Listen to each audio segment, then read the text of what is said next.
जय हिंद, नमस्कार। स्वागत आप सभी दोस्तों का आज के इस टॉप 100 क्वेश्चन सीरीज में। दोस्तों, आप सभी ने डिमांड किया था कि एग्जामपुर का मॉडल पेपर कराया जाए, तो दोस्तों उसका मॉडल पेपर आज हम फुल देखेंगे। तो चलिए उन सभी महत्वपूर्ण प्रश्नों को देख लेते हैं। दोस्तों, आज की टेस्ट सीरीज का पहला क्वेश्चन आपके सामने है। अब इसको ध्यान से पढ़िए और राइट आंसर कमेंट कीजिए। आपसे प्रश्न है, कौन सा वेद सबसे पुराना है जिसमें देवताओं की स्तुति में भजनों का संग्रह है? दोस्तों, क्वेश्चन नंबर 1 का राइट आंसर है ऑप्शन सी, ऋग्वेद। ठीक है, याद रखेंगे सबसे पुराना सबसे प्राचीन वेद है ऋग्वेद। अगला प्रश्न, भारत की राष्ट्रीय पक्षी मोर का वैज्ञानिक नाम क्या है? बताइए। दोस्तों, इसका राइट आंसर है पाओ क्रिस्टेटस। क्या नाम है? पाओ क्रिस्टेटस, याद रखिएगा। ठीक है, अगला प्रश्न है आपसे, सन 1954 में हुआ भारत चीन समझौता मुख्य रूप से किस नाम से जाना जाता है? क्वेश्चन नंबर 3 का राइट आंसर क्या होगा? दोस्तों, इसका नाम है पंचशील समझौता। ऑप्शन बी आपका करेक्ट होगा। क्वेश्चन नंबर 4 देखिए क्या है। प्रसिद्ध क्या है दोस्तों? सुब्रतो कप। तो सुब्रतो कप निम्नलिखित में से किस खेल से संबंधित है? दोस्तों, इसका राइट आंसर है ऑप्शन बी, फुटबॉल से संबंधित है, याद रखिएगा। क्वेश्चन नंबर 5 देखिए क्या है। भारत का सबसे बड़ा सार्वजनिक क्षेत्र का जो उपक्रम है, जो पब्लिक सेक्टर अंडरटेकिंग है, वो कौन सा है? दोस्तों, क्वेश्चन नंबर 5 का राइट आंसर है भारतीय रेल। ऑप्शन बी आपका करेक्ट होगा। क्वेश्चन नंबर 6 देखिए क्या है आपसे। विद्युत ऊर्जा यानी इलेक्ट्रिकल एनर्जी है को यांत्रिक एनर्जी यानी मैकेनिकल एनर्जी में बदलने वाला यंत्र कौन सा है? तो दोस्तों, इसका जो राइट आंसर है ये है option B, motor. Option B आपका करेक्ट होगा। क्वेश्चन नंबर 7 देखिए क्या है आपसे। प्रकाश संश्लेषण यानी फोटोसिंथेसिस की प्रक्रिया के लिए कौन सी गैस अनिवार्य रूप से आवश्यक है? बताइए। क्या ऑक्सीजन है, क्या कार्बन डाइऑक्साइड है, क्या नाइट्रोजन है, क्या हाइड्रोजन है? तो दोस्तों, यहां पे जब फोटोसिंथेसिस की बात होगी तो सबसे ज्यादा जरूरी होगा कार्बन डाइऑक्साइड। ठीक है, तो याद रखेंगे। क्वेश्चन नंबर 8 देखिए क्या है आपसे। हरे पौधे अपना भोजन मुख्य रूप से किस प्रक्रिया द्वारा तैयार करते हैं? तो दोस्तों, अभी आपने समझ लिया है। ठीक है, प्रकाश संश्लेषण इसमें राइट आंसर होगा। ऑप्शन बी आप करेक्ट करेंगे। ठीक है, क्वेश्चन नंबर 9 देखिए क्या है। क्वेश्चन नंबर 9 में आपसे क्या प्रश्न है, इसको पढ़िए। दोस्तों, क्वेश्चन नंबर 9 है, केंद्रीय खाद्य प्रौद्योगिकी अनुसंधान संस्थान भारत में कहां पर स्थित है? तो दोस्तों, ये आपको देखने को मिलता है मैसूर में। तो केंद्रीय खाद्य प्रौद्योगिकी अनुसंधान संस्थान मैसूर में देखने को मिलता है। ठीक है, क्वेश्चन नंबर 10 देखिए क्या होगा इसका आंसर। खगोलीय वर्गीकरण के अनुसार हमारा सूर्य किस प्रकार का तारा है? तो दोस्तों, इसका जो राइट आंसर है वो क्या है? तो दोस्तों, इसमें जो राइट आंसर है वो है आपका पीला बौना तारा। ठीक है, तो याद रख लेंगे, एलोड्वार्फ इसको कहेंगे। तो यहाँ पे देखिए, जो ट्रैप क्वेश्चन बी में आप फंस रहे थे, यहाँ पे फंस जाते। ठीक है, तो यहाँ पे अल्टरनेट ऑप्शन है, लेकिन मोस्टली बी आपको कहीं कहीं देखने को मिल जाता है। ठीक है, चलिए बात करते हैं अगले प्रश्नों पे। क्वेश्चन नंबर 11 देखिए क्या है। बौद्ध धर्म के वास्तविक संस्थापक और एशिया का ज्योतिपुंज लाइट ऑफ एशिया किसे कहा जाता है? दोस्तों, बड़ा फ्रिक्वेंटली पूछे जाने वाला प्रश्न है। इनका नाम है गौतम बुद्ध। ठीक है, अगला प्रश्न, तुम मुझे खून दो मैं तुम्हें आजादी दूंगा का प्रसिद्ध नारा भारतीय स्वतंत्रता संग्राम के किस सेनानी ने दिया था? दोस्तों, किसने दिया था? ऑप्शन सी करेक्ट होगा, सुभाष चंद्र बोस जी ने। अगला प्रश्न, सम्राट अशोक ने किस भीषण युद्ध के बाद हिंसा का त्याग कर बौद्ध धर्म को अपना लिया था? दोस्तों, प्रश्न संख्या 13 का राइट आंसर है ऑप्शन सी, कलिंग युद्ध। ठीक है, इसके बाद से उपगुप्त के दिशा निर्देशन में क्या किया था? अशोक ने बौद्ध धर्म अपना लिया था। ठीक है, इतिहासकार वी स्मिथ ने अपनी किस सैन्य कुशलता के कारण किसे भारत का नेपोलियन कहा है? तो दोस्तों, वी स्मिथ किसे कहते हैं और उसकी सैन्य कुशलता को देखकर भारत का नेपोलियन। अब निम्नलिखित में राइट आंसर क्या होगा? तो दोस्तों, इसमें समुद्रगुप्त आपका राइट आंसर होगा। ठीक है, ऑप्शन ए आप करेक्ट करेंगे। क्वेश्चन नंबर 15 देखिए क्या है। गांधी जी द्वारा नमक कानून दांडी यात्रा तोड़ने का मुख्य उद्देश्य क्या था? नमक कानून एक्चुअली तोड़ा गया था और दांडी यात्रा किया गया था। ठीक है, तो इसका मुख्य उद्देश्य क्या था? तो ब्रिटिश की जो टैक्स पॉलिसी है उसका विरोध करना। तो ऑप्शन सी आपका करेक्ट होगा इसमें। क्वेश्चन नंबर 16 देखें आप। मुगल काल की प्रसिद्ध कृति जिसका नाम है आईने अकबरी के लेखक निम्नलिखित में से कौन थे? बताइए दोस्तों। क्वेश्चन नंबर 16 का राइट आंसर क्या है? ऑप्शन बी अबुल फजल। ठीक है, क्वेश्चन नंबर 17 देखिए क्या है। महान क्रांतिकारी भगत सिंह, राजगुरु और सुखदेव को लाहौर षड्यंत्र केस में फांसी कब दी गई थी? दोस्तों क्वेश्चन नंबर 17 का राइट आंसर है ऑप्शन सी। कब दी गई थी? 1931 23 मार्च को। ठीक है, क्वेश्चन नंबर 18 देखिए क्या है आपसे। भारत में शुरू हुए खिलाफत आंदोलन का मुख्य उद्देश्य क्या था? दोस्तों प्रश्न संख्या 18 का राइट आंसर है ऑप्शन बी तुर्की के खिलाफ। यहाँ पे देखिए खिलाफ नहीं, एक्चुअली खलीफा है। तुर्की के खलीफा की सत्ता और पद की गरिमा बचाना।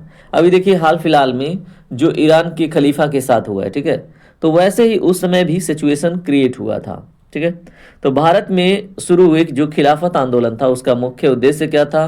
तो तुर्की के खलीफा की सत्ता और पद की गरिमा को बचाना, ये राइट आंसर होगा। ठीक है, अगला प्रश्न है आपसे। भारतीय संविधान ने शक्तिशाली केंद्र के साथ संघीय व्यवस्था की प्रेरणा किस देश के संविधान से ली है? तो दोस्तों इसका जो राइट आंसर है वो होगा आपका कनाडा। ठीक है, तो कनाडा से ली है किस चीज का? शक्तिशाली केंद्र के साथ संघीय व्यवस्था। ठीक है, तो याद रखेंगे जैसे अपने वहाँ है ना कि संघीय व्यवस्था तो है, सभी राज्य के पास अपनी शक्तियां हैं, लेकिन शक्तिशाली कौन है? केंद्र। ठीक है, क्वेश्चन नंबर 21 देखिए क्या है आपसे। भारत में ग्राम पंचायत का चुनाव लड़ने के लिए उम्मीदवार की न्यूनतम आयु कितनी होनी चाहिए? इसका राइट आंसर बताइए क्या होगा? दोस्तों इसका राइट आंसर है 21 वर्ष। ऑप्शन बी आपका करेक्ट होगा।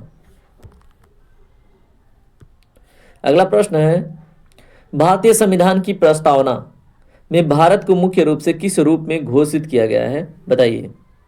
तो दोस्तों इसका जो राइट आंसर है ये है आपका ऑप्शन सी संप्रभु, समाजवादी, पंथ निरपेक्ष, लोकतांत्रिक गणराज्य के रूप में परिभाषित किया गया है भारत को। ठीक है, संप्रभु का क्या अर्थ है कि भारत कोई भी नियम कानून बनाने के लिए अपने बॉर्डर में, ठीक है, अपने राजनैतिक सीमा में स्वतंत्र है। ठीक है, तो ये सारी बातें आपको पता होनी चाहिए। क्वेश्चन नंबर 23 देखिए क्या है। क्वेश्चन नंबर 23 में आपसे पूछा जा रहा है, पिछले कुछ दशकों के दौरान भारतीय अर्थव्यवस्था के किस क्षेत्र ने सबसे अधिक उल्लेखनीय विस्तार और योगदान दिखाया है? तो दोस्तों बताइए।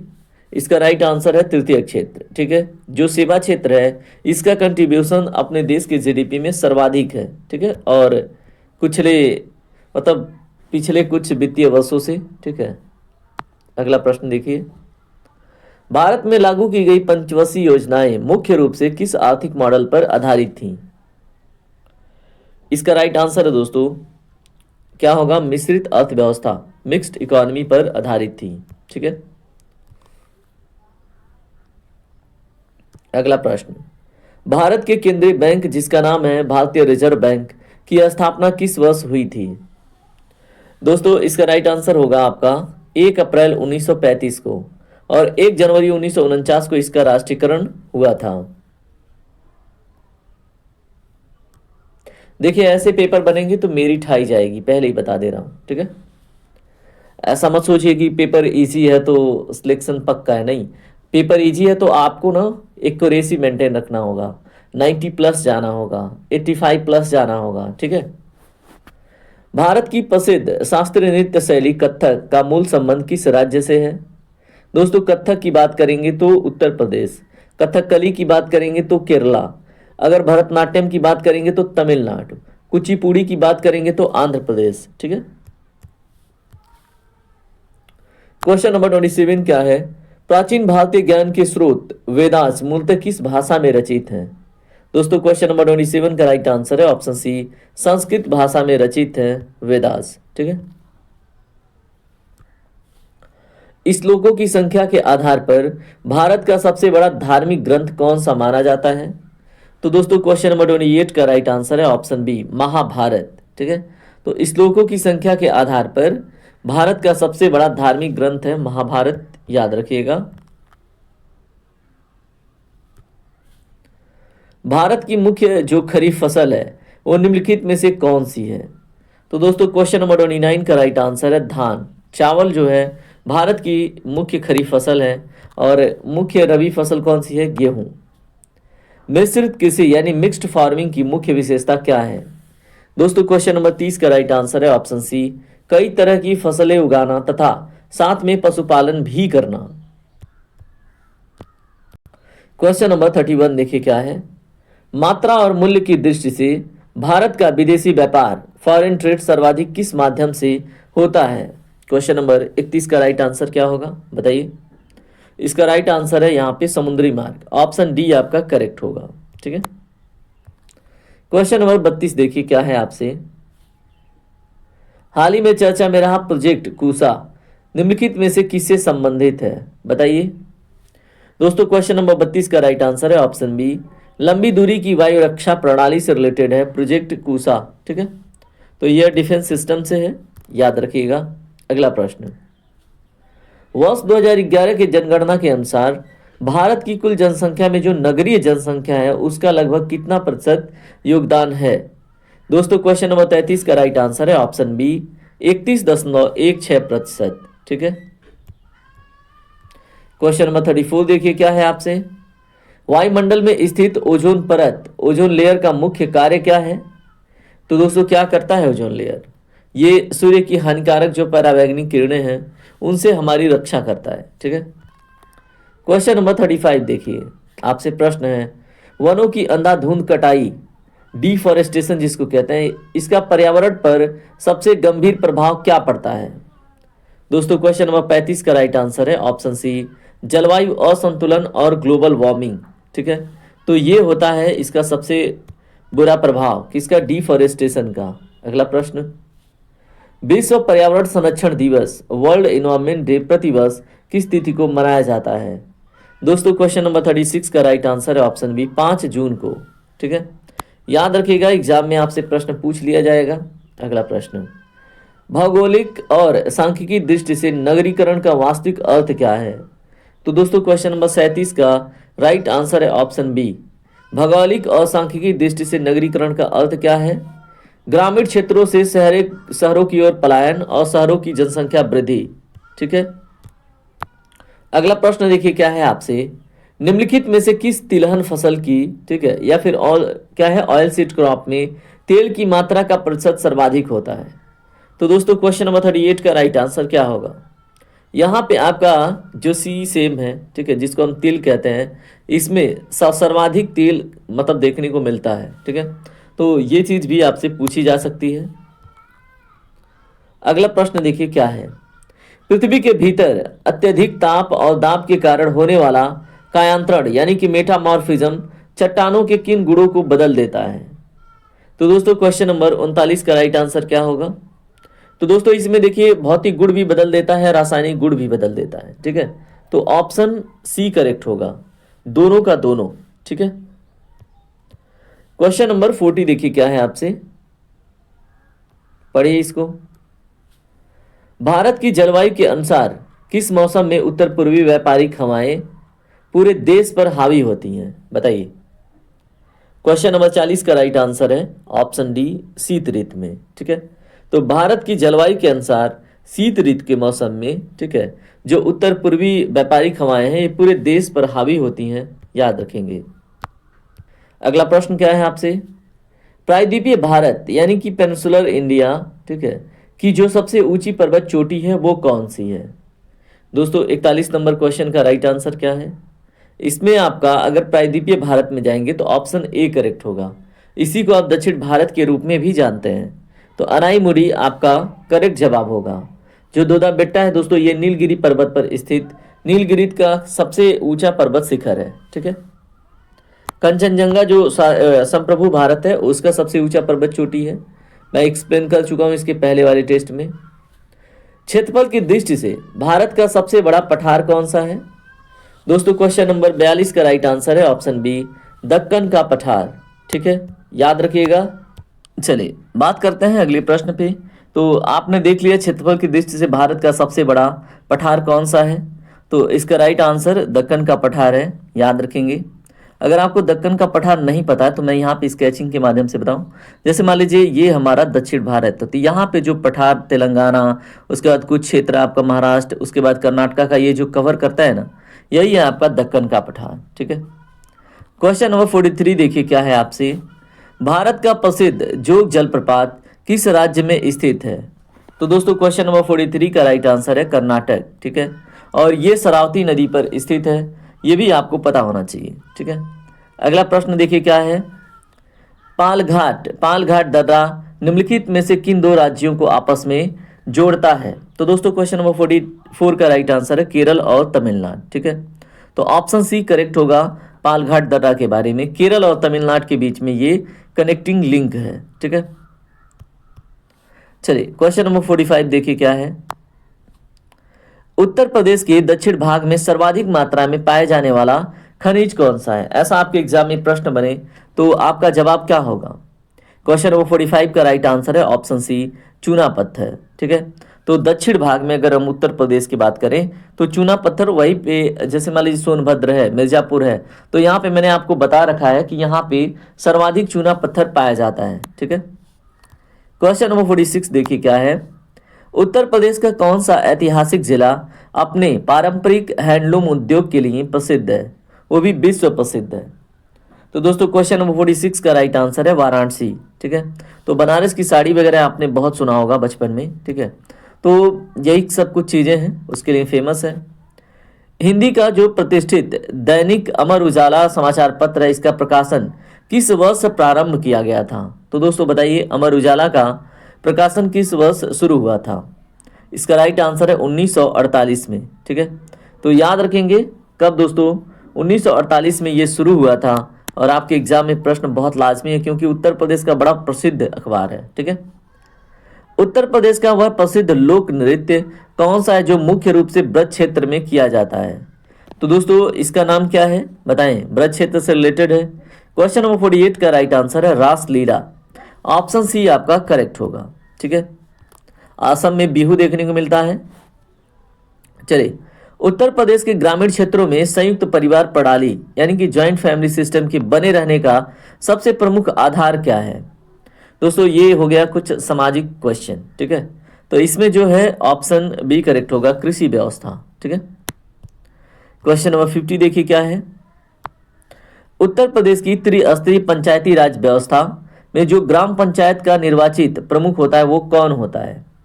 तो दोस्तों ग्राम पंचायत का निर्वाचित प्रमुख कौन होता है, ग्राम प्रधान होता है। ठीक है। जिसको आप सरपंच के नाम से भी जानते हैं। ऑप्शन सी आपका करेक्ट होगा। दोस्तों क्वेश्चन नंबर 51 देखिए क्या है आपसे। उत्तर प्रदेश का सर्वाधिक अनुसूचित जनजाति जो जनसंख्या वाला जिला है वो कौन सा है बताइए। क्वेश्चन नंबर 51 का राइट आंसर है ऑप्शन ए सोनभद्र। ठीक है। और उत्तर प्रदेश का ऊर्जा केंद्र भी है सोनभद्र, याद रखेंगे। अगला प्रश्न, उत्तर प्रदेश की महत्वपूर्ण जो शारदा जल विद्युत परियोजना है ये किस शहर के, ठीक है, किस शहर की या किस स्थान के निकट स्थित है बताइए। क्या नाम है, शारदा जल विद्युत परियोजना। और जाहिर सी बात है शारदा नहर पर रहेगी। और किस शहर और किस स्थान के निकट है बताइए। इसका राइट आंसर है दोस्तों ऑप्शन ए वनवासा पीलीभीत में। ठीक है। क्वेश्चन नंबर 53 देखिए। उत्तर प्रदेश के पूर्वांचल क्षेत्र में बड़े उत्साह के साथ मनाया जाने वाला प्रमुख लोक पर्व कौन सा है। इसका नाम है दोस्तों छठ पूजा। ठीक है। तो अगर पूर्वांचल क्षेत्र में बड़े उत्साह से आजकल देखेंगे तो छठ पूजा को ही मनाया जा रहा है। बाकी बिहू जो है ये असम से है, ओणम आपको केरल में देखने को मिल जाएगा, मतलब दक्षिण भारत क्षेत्र में, या फिर तमिलनाडु में। पोंगल आपको कहाँ पे देखने को मिलेगा, कमेंट करें। क्वेश्चन नंबर 54 देखिए। भारत ने किस वर्ष अपने इतिहास का पहला और एकमात्र पुरुष हॉकी विश्व कप जीता था। इसका जो राइट आंसर है 1975 होगा। ऑप्शन सी आपका करेक्ट होगा।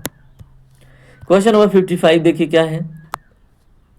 भारत में खेल प्रशिक्षण यानी कि कोचिंग के, खेल स्पोर्ट कोचिंग के क्षेत्र में उत्कृष्ट योगदान देने वाले जो ट्रेनर हैं, प्रशिक्षक हैं, उनको कौन सा प्रतिष्ठित पुरस्कार दिया जाता है। दोस्तों उनको दिया जाता है द्रोणाचार्य पुरस्कार। ऑप्शन सी आपका करेक्ट होगा। आपको भी पता होना चाहिए महाभारत में जो द्रोणाचार्य थे वो एक शिक्षक थे, ठीक है। तो शिक्षकों को, ट्रेनरों को दिया जाता है द्रोणाचार्य। उत्तर प्रदेश के ग्रामीण क्षेत्रों में भूमि अभिलेखों यानी कि लैंड रिकॉर्ड्स का रख रखाव और उन्हें अद्यतन यानी कि अपडेट करने का जो मुख्य दायित्व है ये किसका है एक्चुअली। दोस्तों इसका राइट आंसर है लेखपाल यानी कि लेखपाल पटवारी। ऑप्शन बी आपका करेक्ट होगा। चलिए क्वेश्चन नंबर 57 देखिए क्या है आपसे। भारतीय प्रशासनिक व्यवस्था के अनुसार किसी भी जिले का सर्वोच्च प्रशासनिक अधिकारी कौन होता है? तो इसका राइट आंसर क्या होगा? ऑप्शन सी यानी कि जिलाधिकारी, डिस्ट्रिक्ट मजिस्ट्रेट होता है, ठीक है। क्वेश्चन नंबर 58 देखिए क्या है आपसे। विश्व स्तर पर मौलिक अधिकारों के संरक्षण के लिए अंतर्राष्ट्रीय मानवाधिकार दिवस, ह्यूमन राइट्स डे, कब मनाया जाता है? तो दोस्तों ये मैंने आपको बता रखी है, 10 दिसंबर 1948 का, ठीक है, गठन किया गया था, ठीक है, यूडीएचआर का। उसके बाद से 10 दिसंबर को ही क्या नेशनल ह्यूमन राइट्स डे या फिर ह्यूमन राइट्स डे मनाया जाता है, ठीक है। नेशनल ह्यूमन राइट्स डे नहीं दोस्तों, ह्यूमन राइट्स डे एक्चुअली, ठीक है, मानवाधिकार दिवस या फिर मानवों का अधिकार से रिलेटेड महत्वपूर्ण दिवस। भारतीय संविधान के अनुसार देश की जो आंतरिक सुरक्षा है, इंटरनल सिक्योरिटी है, को बनाए रखने का प्रमुख संवैधानिक दायित्व किस पर है? तो दोस्तों इसका जो राइट आंसर है वो है केंद्र सरकार पर और विशेषकर गृह मंत्रालय पर, याद रखिएगा। क्वेश्चन नंबर 60 देखिए क्या है आपसे। वर्तमान वैश्विक परिप्रेक्ष्य में आतंकवाद का जो मुख्य और प्राथमिक उद्देश्य है वो क्या होता है? दोस्तों प्रश्न संख्या 60 का राइट आंसर है ऑप्शन बी, समाज में भय, आतंक और राजनीतिक अस्थिरता फैलाना, ठीक है। तो ये होता है आतंकवाद का मुख्य और प्राथमिक उद्देश्य, ठीक है। चलिए बात करते हैं अन्य प्रश्नों पे। क्वेश्चन नंबर 61 देखिए। भारत की सबसे लंबी अंतर्राष्ट्रीय स्थलीय सीमा किस पड़ोसी देश के साथ साझा होती है? तो ये तो आपको पता होना चाहिए, कई बार बता रखा है आपको। इसका राइट आंसर है दोस्तों बांग्लादेश, ठीक है। और कितना? लगभग 4096 किलोमीटर के आसपास की सीमा साझा करता है, ठीक है। अगला प्रश्न क्या है आपसे। उत्तरी अमेरिका महाद्वीप के प्रमुख देश कनाडा की राजधानी निम्नलिखित में से कौन सी है? तो दोस्तों ओटावा है। ऑप्शन सी आपका करेक्ट होगा। क्वेश्चन नंबर 63 क्या है। प्रतिवर्ष 4 फरवरी को मनाए जाने वाले विश्व कैंसर दिवस 2026, इसकी निर्धारित थीम क्या है इस बारी? तो दोस्तों बताइए, 4 फरवरी को मनाया जाता है और इस बारी इसका मुख्य थीम क्या है? प्रश्न संख्या 63 का राइट आंसर है option A, united by unique, ठीक है। तो यूनाइटेड बाय यूनिक इसका इस बार का थीम है। क्वेश्चन नंबर 64 देखिए क्या है। भारत सरकार द्वारा संचालित डिजिटल इंडिया अभियान का प्राथमिक उद्देश्य क्या है? दोस्तों इसका प्राथमिक उद्देश्य है सरकारी सेवाओं को इलेक्ट्रॉनिक रूप से जनता तक पहुंचाना और डिजिटल सेवाओं का विस्तार करना, ठीक है। तो ये बातें आपको याद रखनी है, आपके एग्जाम के लिए बहुत ही ज़्यादा महत्वपूर्ण हो जाती हैं। अगला क्वेश्चन। भारत में गिरते बाल लिंगानुपात को सुधारने के लिए बेटी बचाओ बेटी पढ़ाओ योजना की शुरुआत किस वर्ष की गई थी? तो दोस्तों क्वेश्चन नंबर 65 का राइट आंसर है आपका ऑप्शन बी, 2015 में, ठीक है। चलिए बात करते हैं क्वेश्चन नंबर 66 के ऊपर। देखिए क्या आपसे पूछा गया है। भारत सरकार की महत्वाकांक्षी आयुष्मान भारत योजना का मुख्य रूप से किससे संबंध है? इसका जो राइट आंसर है दोस्तों वो है स्वास्थ्य है, ठीक है। स्वास्थ्य एवं बीमा कवर इसमें दिया जाता है और ये चीजें आपको पता है, ठीक है। क्वेश्चन नंबर 67 देखिए क्या है। अंतर्राष्ट्रीय ऋण प्रदाता संस्था जिसका नाम है विश्व बैंक, इसका मुख्यालय और आईएमएफ का मुख्यालय दोनों एक ही जगह है, और बताइए कहाँ पे है? अब अभी थोड़ी देर पहले मैंने बताया था शायद, वाशिंगटन डीसी आईएमएफ का है ना, इंटरनेशनल मॉनेटरी फंड का और विश्व बैंक का, दोनों का कहाँ पे है हेडक्वार्टर? वाशिंगटन डीसी यूएसए में। अगला प्रश्न क्या है। अंतर्राष्ट्रीय आपराधिक पुलिस संगठन इंटरपोल जिसको हम कहते हैं, इसका मुख्यालय विश्व के किस शहर में है? तो दोस्तों ये आपको लियोन फ्रांस में देखने को मिलता है। क्वेश्चन नंबर 69 देखिए। दक्षिण एशियाई क्षेत्रीय सहयोग संगठन सार्क का सचिवालय मुख्य रूप से कहां पर स्थित है? तो दोस्तों बताइए, सार्क का सचिवालय या मुख्यालय, इसके पहले वाले टेस्ट में मैंने आपको कराया था, कहाँ पे? काठमांडू, नेपाल में, ठीक है।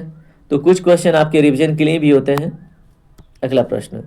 वैश्विक मौद्रिक सहयोग को बढ़ावा देने वाली संस्था अंतर्राष्ट्रीय मुद्रा कोष का मुख्यालय कहाँ पर स्थित है? फिर से आ गया तो दोस्तों वाशिंगटन डीसी। देखिए अब ये दोनों टॉपिक आपको याद हो गया, वर्ल्ड बैंक और आईएमएफ, और इसमें से एक हमेशा पूछता है, ठीक है। चलिए बात करते हैं अन्य के ऊपर। क्वेश्चन नंबर 71 देखिए क्या है। संयुक्त राष्ट्र की संस्था जिसका नाम है यूनिसेफ मुख्य रूप से किस क्षेत्र में कार्य करती है? दोस्तों क्वेश्चन नंबर 71 का राइट आंसर होगा आपका ऑप्शन बी, बच्चों का कल्याण और शिक्षा के क्षेत्र में कार्य करती है। कौन? यूनिसेफ, ठीक है, जिसको हम क्या कहते हैं? संयुक्त राष्ट्र की संस्था।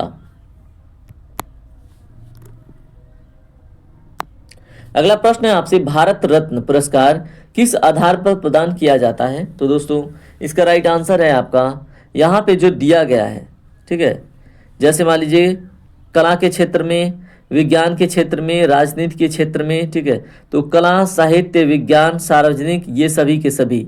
ऑप्शन डी आपका करेक्ट होगा। क्वेश्चन नंबर 73 देखिए क्या है। भारत सरकार द्वारा दिए जाने वाले प्रतिष्ठित जो पद्म पुरस्कार है ये कुल कितने प्रकार के होते हैं? तो दोस्तों इसका राइट आंसर है आपका ऑप्शन बी, ये 3 प्रकार के होते हैं, पद्म विभूषण, पद्म भूषण और पद्मश्री, ठीक है।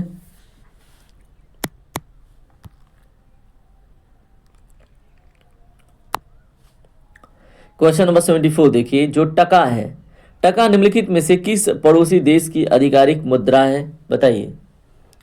इसका जो राइट आंसर है वो है बांग्लादेश, ठीक है। तो बांग्लादेश का जो ऑफिशियल करेंसी है उसका नाम है टका।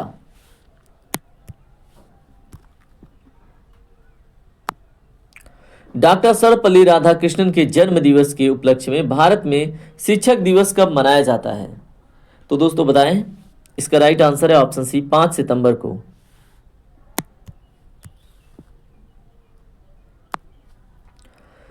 सूचना संचार के क्षेत्र में क्रांतिकारी परिवर्तन लाने वाले रेडियो का आविष्कार किसने किया था?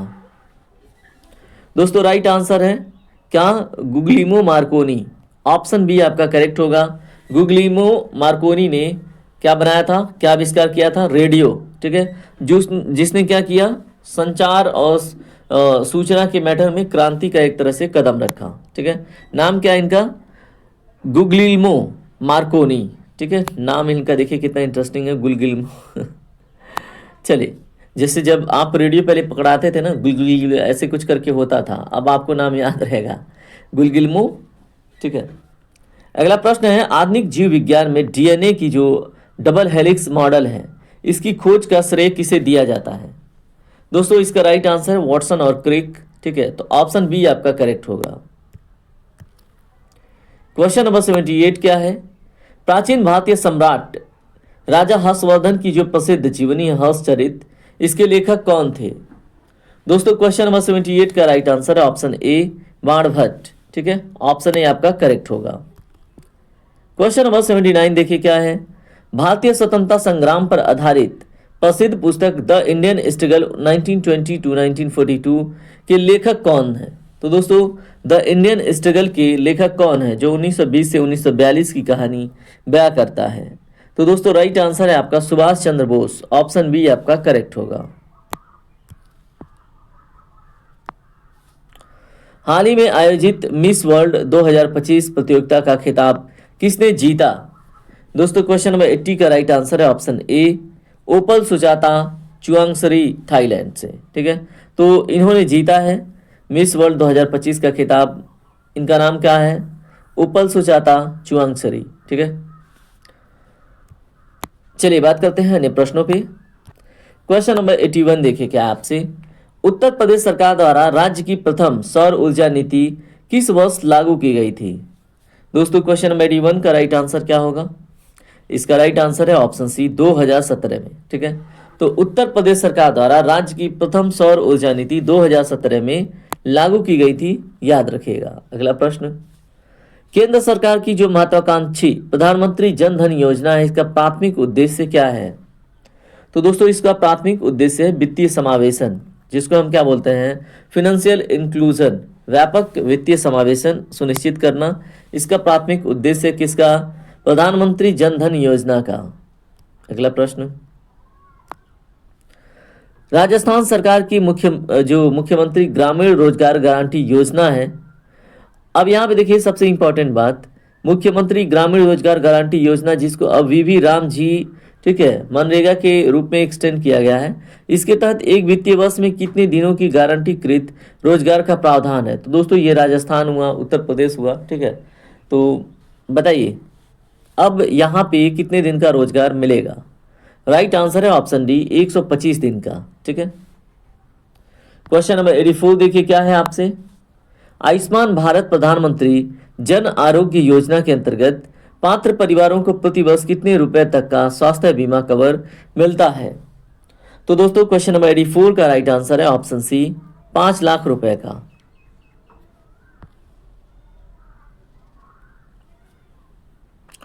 वृद्धावस्था पेंशन योजना का मुख्य सामाजिक और आर्थिक उद्देश्य क्या है?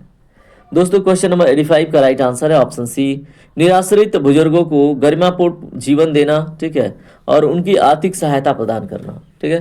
तो वृद्धावस्था पेंशन योजना का मुख्य सामाजिक और आर्थिक उद्देश्य आपको पता चल गया, ठीक है। क्वेश्चन नंबर 86 देखिए क्या है। समाज में महिला सशक्तिकरण यानी कि वुमेन एम्पावरमेंट का सबसे मुख्य और बुनियादी उद्देश्य क्या है? तो दोस्तों बताइए क्या है इसका मुख्य उद्देश्य? है महिलाओं को समान अधिकार।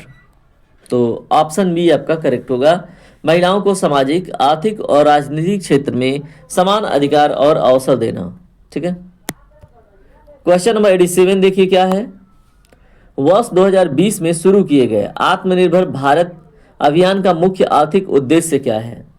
दोस्तों क्वेश्चन नंबर 87 का राइट आंसर है ऑप्शन सी घरेलू उत्पादन, स्थानीय आपूर्ति श्रृंखला और स्वदेशी उत्पादों को बढ़ावा देना, ठीक है। तो आत्मनिर्भर भारत वर्ष 2020 में शुरू किया गया था, ये भी याद रखेंगे। क्वेश्चन नंबर 88 देखिए क्या है आपसे प्रश्न पूछा जा रहा है।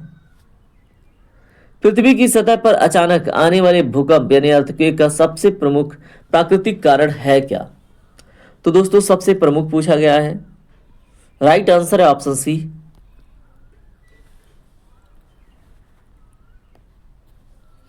क्वेश्चन नंबर 89 देखिए क्या है आपसे प्रश्न पूछा जा रहा है।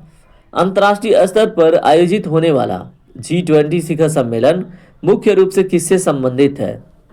दोस्तों इसका राइट आंसर क्या होगा? इसका राइट आंसर है ऑप्शन सी वैश्विक अर्थव्यवस्था, वित्तीय स्थिरता और जलवायु परिवर्तन जैसे मुद्दे पर बात करना, ठीक है।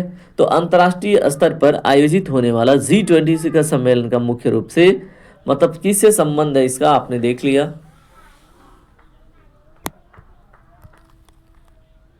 क्वेश्चन नंबर 90 देखिए क्या है।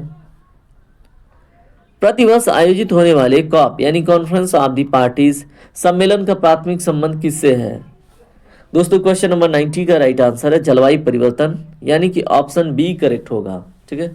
जलवायु परिवर्तन और वैश्विक तापमान पर नियंत्रण पाना। क्वेश्चन नंबर 91 देखिए क्या है। उत्तर प्रदेश के किस शहर में केंद्रीय आलू अनुसंधान संस्थान या केंद्र स्थित है? वेरी वेरी इंपॉर्टेंट क्वेश्चन दोस्तों, ठीक है। ये आपको पता होना चाहिए, ये आपको मेरठ में देखने को मिलता है, मेरठ के मोदीपुरम में, ठीक है। चारागाह अनुसंधान केंद्र पूछे तो दोस्तों झांसी में, सब्जी अनुसंधान केंद्र पूछे तो वाराणसी में, सब कुछ याद रखिएगा। उत्तर प्रदेश का कौन सा ऐतिहासिक जिला अपनी खुशबू और सुगंधित उत्पादों के कारण इत्र नगरी के नाम से विश्व विख्यात है? तो दोस्तों ओडीओपी के अंतर्गत भी उसको प्रमोट किया जा रहा है। तो क्वेश्चन नंबर 92 का राइट आंसर है आपका कन्नौज, ऑप्शन बी आपका करेक्ट होगा। क्वेश्चन नंबर 93 देखिए क्या है। प्रसिद्ध नील नदी के किनारे बसा हुआ शहर जिसका नाम है कायरो किस देश की राजधानी है? दोस्तों कायरो किस देश की राजधानी है? तो ये मिस्र की, ऑप्शन बी आपका करेक्ट होगा, ठीक है।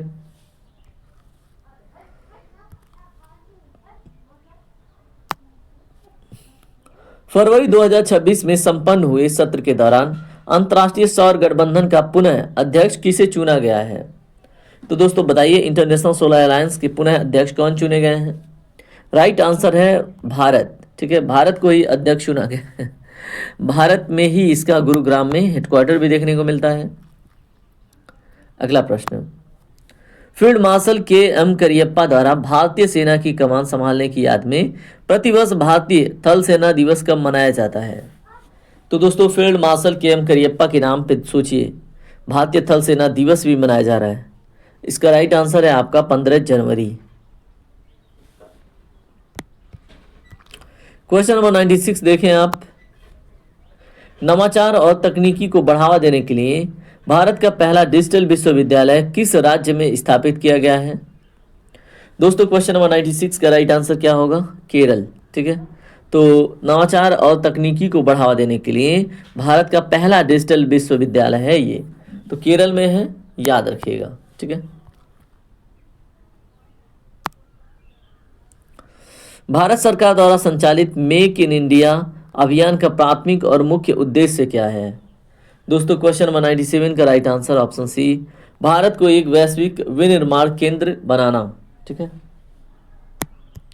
क्वेश्चन नंबर 98 देखिए क्या है, और इस तरह से हमारा टेस्ट कंप्लीट होने वाला है, तो आप फीडबैक जरूर दीजिएगा। ठीक है, कि कैसा रहा आपका स्कोर। पहले क्वेश्चन देख लीजिए। भारत पाक युद्ध 1965 के दौरान सैनिकों और किसानों का मनोबल बढ़ाने के लिए जय जवान जय किसान का अमर नारा किसने दिया था? तो दोस्तों क्वेश्चन नंबर 98 का राइट आंसर है क्या? ऑप्शन बी, लाल बहादुर शास्त्री जी ने।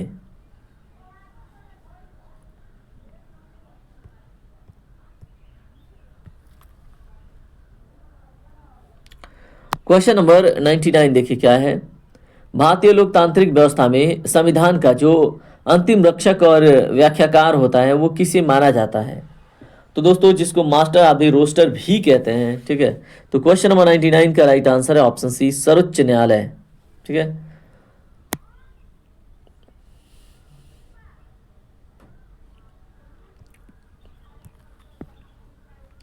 अगला प्रश्न और आज का अंतिम प्रश्न। भारतीय राष्ट्रीय ध्वज तिरंगा के वर्तमान स्वरूप का डिजाइन मुख्य रूप से किसके द्वारा तैयार किया गया था? दोस्तों क्वेश्चन नंबर 100 का राइट आंसर है ऑप्शन बी, पिंगली वेंकैया। ठीक है, तो ऑप्शन बी आपका करेक्ट होगा। भारतीय राष्ट्रीय ध्वज तिरंगा की बात हो रही है।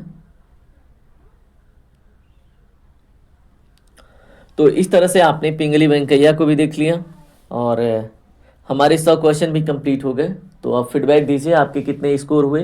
देखिए जब पेपर का स्तर ना कमजोर होगा तो आपका मेरिट हाई जाएगा। ठीक है, जब पेपर टफ होगा तो मेरिट नीचे आएगा। ये चीज़ आप याद रखेंगे, इसमें बहुत ज़्यादा खुश होने की आवश्यकता है नहीं। अगर इस आज के टेस्ट में आपका 80 प्लस है तो आप खुशी मना सकते हैं। उसके नीचे है 75 प्लस के नीचे है तो आपको प्रयास करना है, सीखना है, याद करना है बहुत कुछ। ठीक है, और जीएस फोकस आपकी मदद के लिए हमेशा तैयार है। और अभी अगर आप नए हैं तो इसका सदस्य बनिए। बाकी अपना ख्याल रखिए। जय हिंद, जय भारत। आपका दिन शुभ हो।